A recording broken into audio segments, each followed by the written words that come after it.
What if I told you the one thing keeping you broke isn't your job, or your country, or even your income?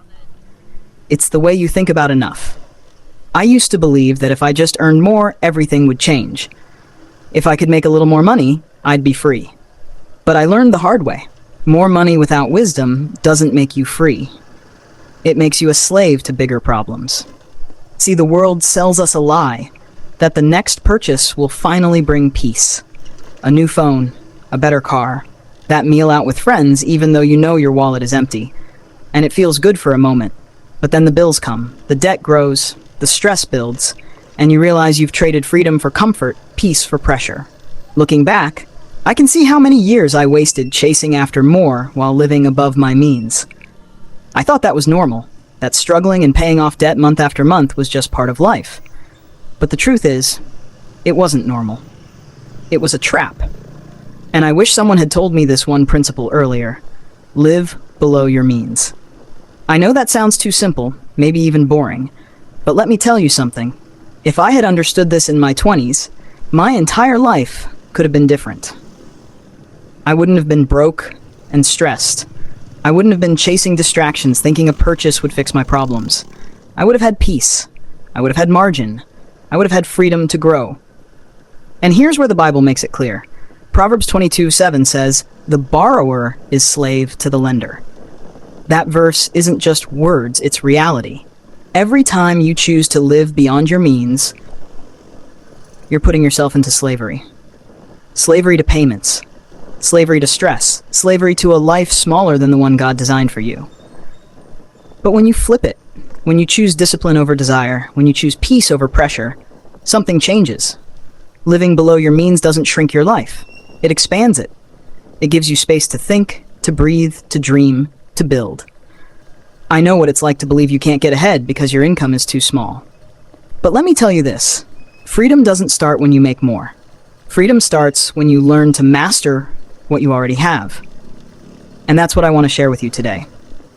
The 4 lessons I wish someone had hammered into my head years ago. 4 principles that, if you grab hold of them, can change not only your finances, but your mindset, your stress, and your future. Here they are. 1. Living beyond your means feels exciting in the moment, but creates chains of debt that steal freedom. 2. The happiness illusion, thinking the next purchase will finally bring peace, but it never does. Freedom through discipline. Living below your means isn't about deprivation, it's about peace and flexibility. 4. Minimalism and essentialism. True wealth is knowing the difference between wants and needs, and being content with enough. In a moment, we'll dive deeper into each one.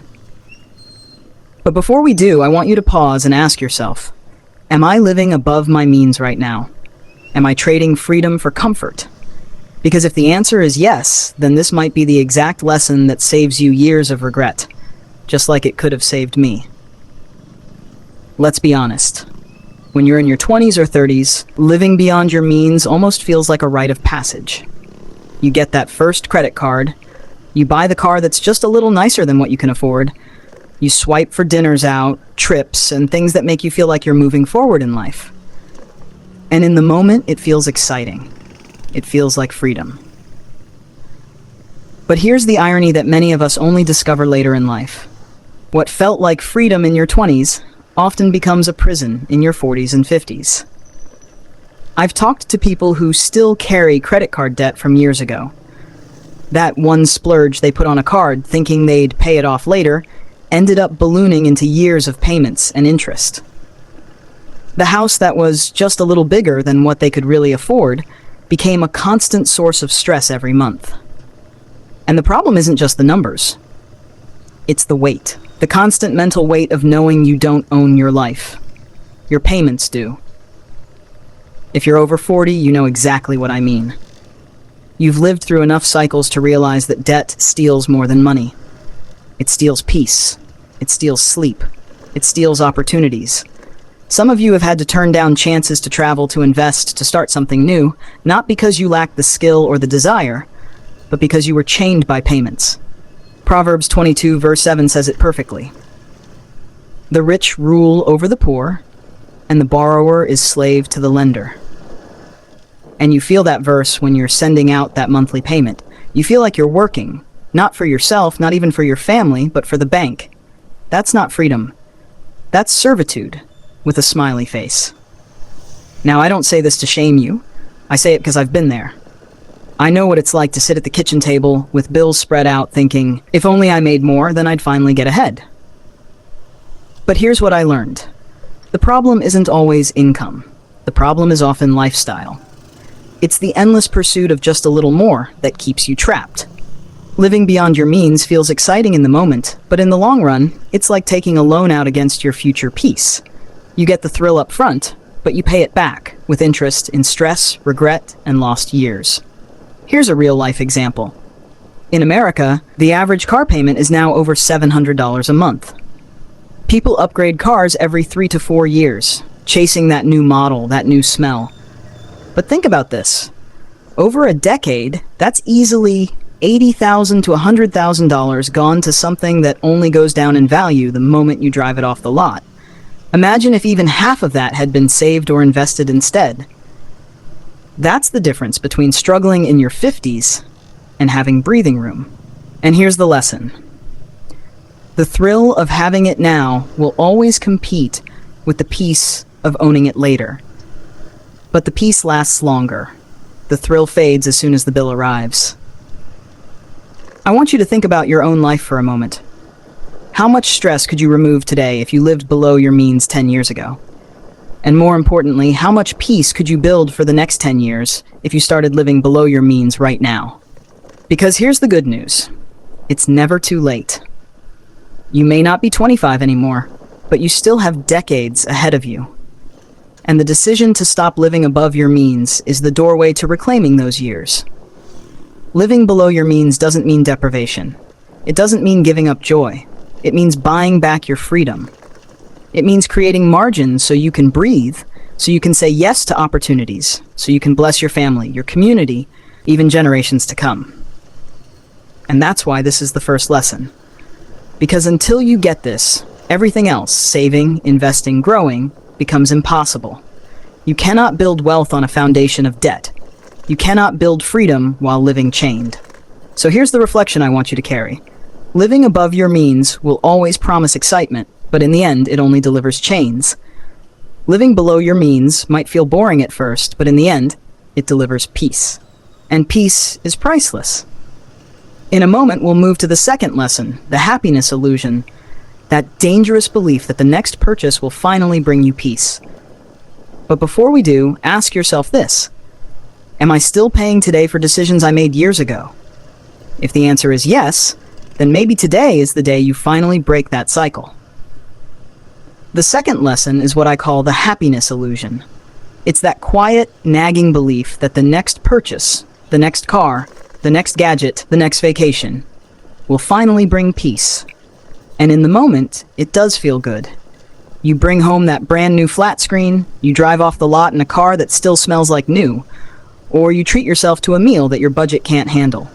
And for a little while, you do feel happy. But here's the problem. It never lasts. If you're over 40, you've probably noticed this cycle in your own life. You've already had the thrill of upgrading phones, buying a nicer car, renovating the kitchen. And what happened? Within weeks, or sometimes days, that new feeling wore off. That purchase you thought would change your life became normal. The shine faded, the bills stayed. And so, you looked for the next thing. That's the happiness illusion. It promises contentment but delivers disappointment. It whispers, just one more purchase and you'll finally be satisfied. But the truth is, satisfaction doesn't live in the store. Psychologists have studied this and call it the hedonic treadmill. It's the idea that no matter how much more you get, your happiness eventually slides back to where it was before. You run faster, you buy more, but you never actually move forward. You just keep running. And biblically, this isn't a new problem. Ecclesiastes 5:10 says, "Whoever loves money never has enough. Whoever loves wealth is never satisfied with their income." This too is meaningless. Thousands of years ago, Solomon wrote what we're still learning today, that chasing satisfaction through possessions is like chasing the wind. You'll never catch it. I'll be honest with you. This illusion cost me years. I used to think, if only I could buy this or afford that, then life would finally feel complete.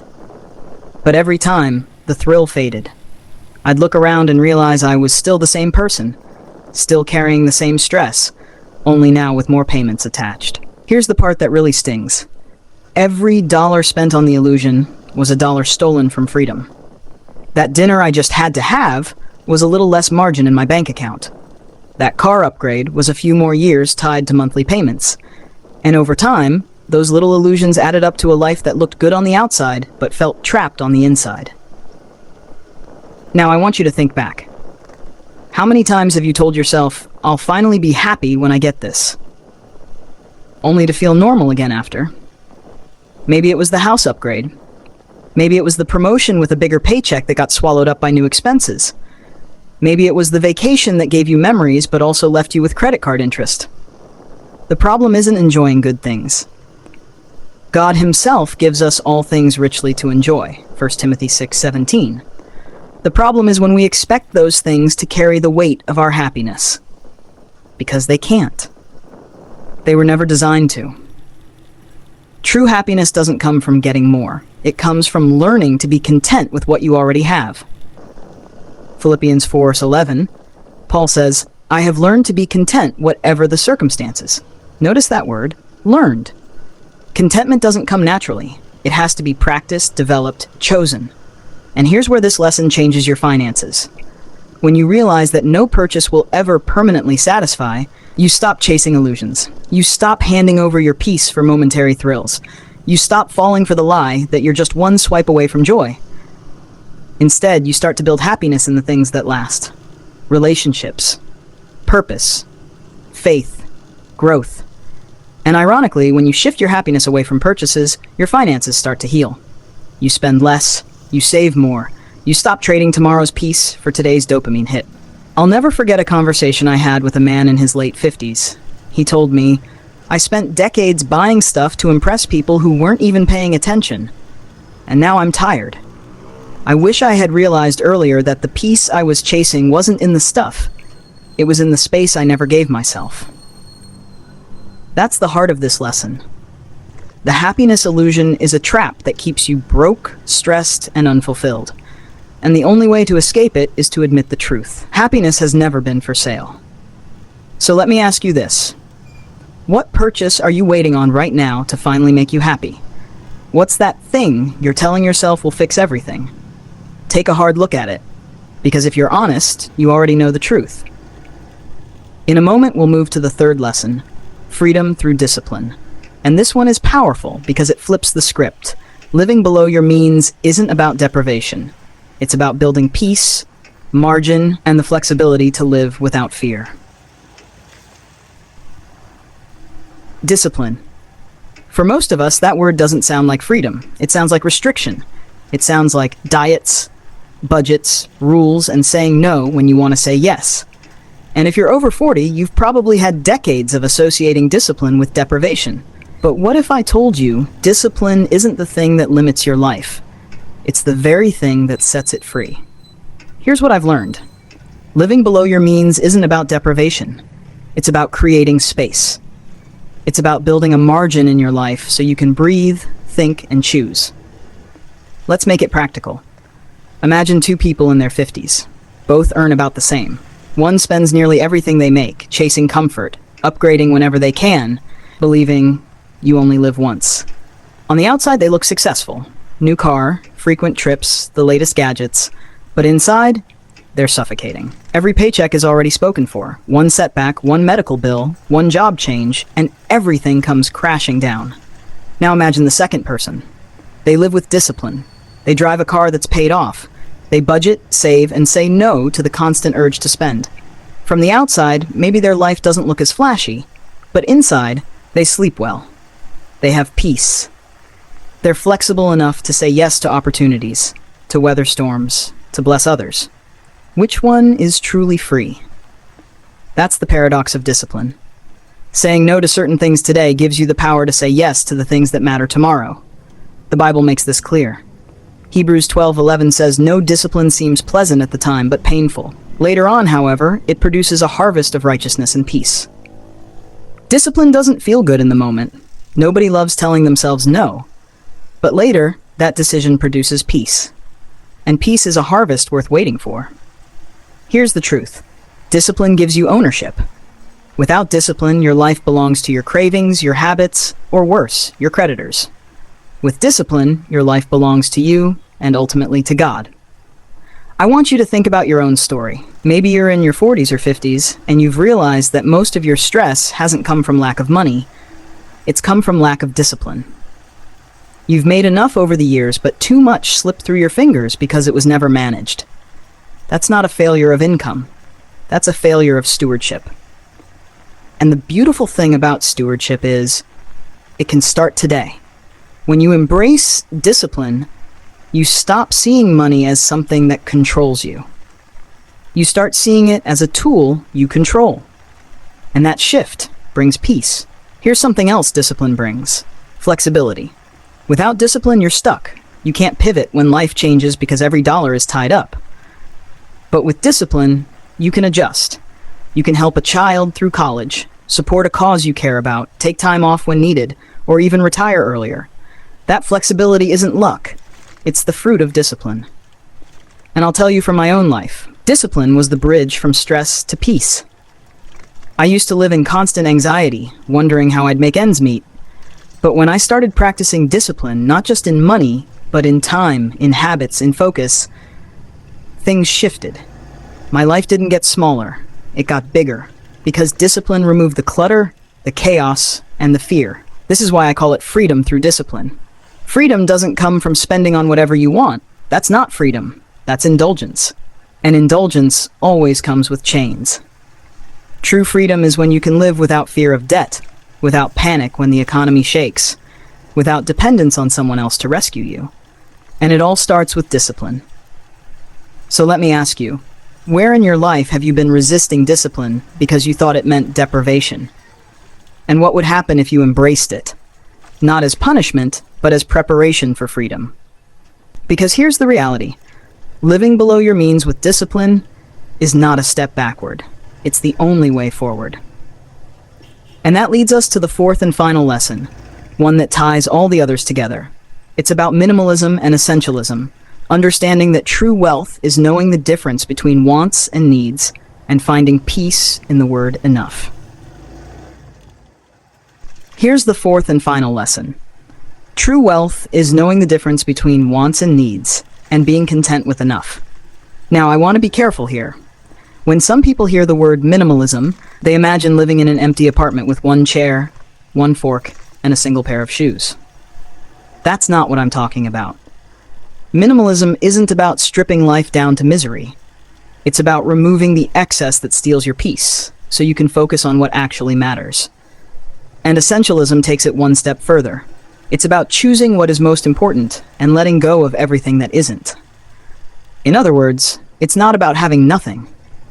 It's about making space for the things that truly bring life. Here's the problem many of us face, especially in first world countries. We've been trained to think that abundance equals more stuff. Bigger houses, closets full of clothes we barely wear, kitchens full of gadgets we barely use.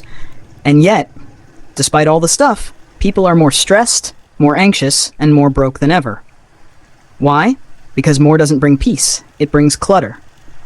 Think about it. Every possession has a hidden price. That bigger house doesn't just cost more up front, it costs more in insurance, in taxes, and maintenance. That nicer car doesn't just drain your bank account, it demands more attention, more repairs, more stress when you park it in the wrong spot. The more you own, the more owns you. Jesus warned about this in Luke 12:15. Watch out. Be on your guard against all kinds of greed. Life does not consist in an abundance of possessions. Thousands of years ago, he already knew what we're still struggling to learn. Life isn't about the stuff. Now, if you're over 40, you've already lived through this cycle. You've upgraded. You've bought the things you thought you needed.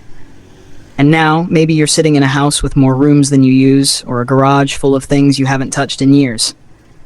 And here's the truth. It's not making you richer. It's weighing you down. Essentialism asks the question, what do I really need to live a meaningful life? Not, what do I need to keep up with my neighbors? Not what do I need to prove my worth? Just what actually matters? And when you answer that question honestly, something powerful happens.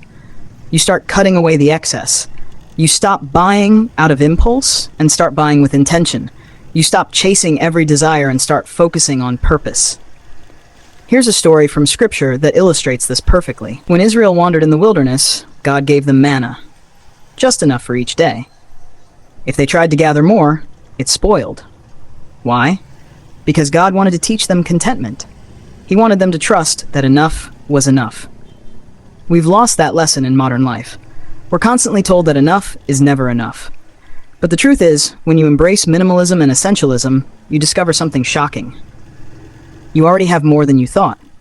I'll give you a practical example. I once knew a man in his late 40s who realized he was drowning in debt, but had a garage filled with tools, bikes, and unused equipment. He started selling off the excess, not the essentials, just the clutter. Within 6 months, he had paid off a huge portion of debt, and for the first time in years, he felt free. He told me, "It's crazy. I thought all that stuff made me secure, but letting it go actually gave me peace." That's what minimalism and essentialism do. They give you peace. They give you clarity. They give you the space to enjoy what really matters: family, faith, purpose, and freedom. So let me ask you, what are you holding on to that you don't need? What's weighing you down, cluttering your life, and draining your finances? Maybe it's not just physical stuff. Maybe it's commitments, obligations, or habits that don't serve you anymore. The richest man in Babylon said, "A part of all you earn is yours to keep." I'd add this: a part of all you own is yours to release. Because when you release what you don't need, you gain back peace, space, and freedom. And here's the closing thought. True wealth isn't measured by how much you own. It's measured by how much peace you carry. And peace comes when you finally realize that enough is enough.